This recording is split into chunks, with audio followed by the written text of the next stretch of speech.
প্রথমে আমি পাবদা মাছটা নুন হলুদ দিয়ে মাখিয়ে নেব। মাখিয়ে নিচ্ছি, ভালো সুন্দর করে মাখিয়ে নেব। মাখিয়ে নেওয়ার পরে মাছটা ভাজতে দেব। তেলটা গরম হচ্ছে, তেলটা গরম করে দিয়ে গ্যাসটা জোরে দিলাম, জোরে দিয়ে গরম হচ্ছে,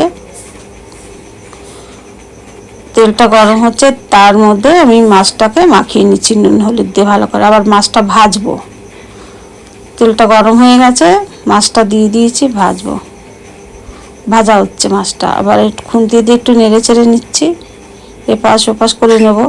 তার মধ্যে এই আলু আর বেগুন কেটে রেখেছি, আলু আর বেগুন দিয়ে পাবদা মাছের ঝোলটা করব।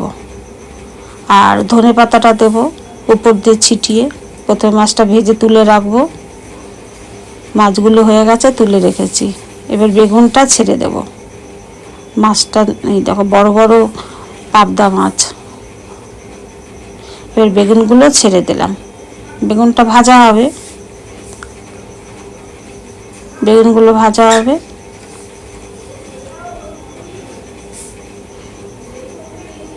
বেগুনটা ভাজা করছি তেলে, ভাজা করে আবার উঠিয়ে রাখবো।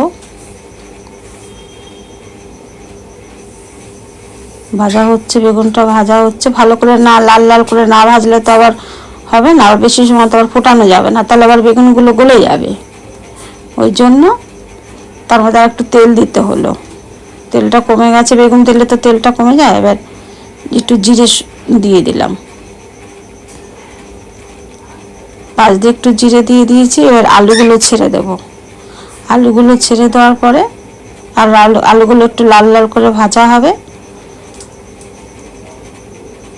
লাল লাল করে আলুগুলো ভাজা হবে। তার মধ্যে দিয়ে দেবো নুন হলুদ, দিয়ে দিচ্ছি। আলুগুলো ভাজা হচ্ছে, নুন হলুদ দিয়ে দিয়েছি।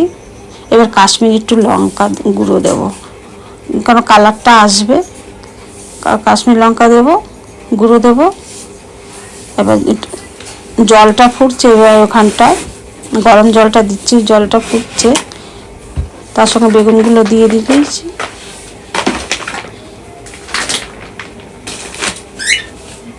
এবার আলুটা কষানো করে জলটাও দিয়ে দিলাম, গরম জলটা দিয়ে দিয়েছি। তরকারিটা ভালো হবে। তারপর মাছগুলো এক এক করে মাছগুলো ছেড়ে দিচ্ছি, পাবদা মাছগুলো এক এক করে ছেড়ে দিলাম।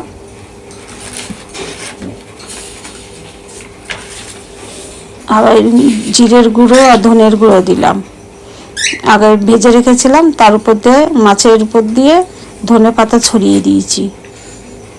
খেতে খুব সুন্দর হয়, সুস্বাদু হয়, এভাবে খেলে খাবে, খুব সুস্বাদু, হেভি টেস্ট। মাছের ঝোলটা পাবদা মাছ আর বেগুন দিয়ে করলে পরে খুব সুন্দর লাগে।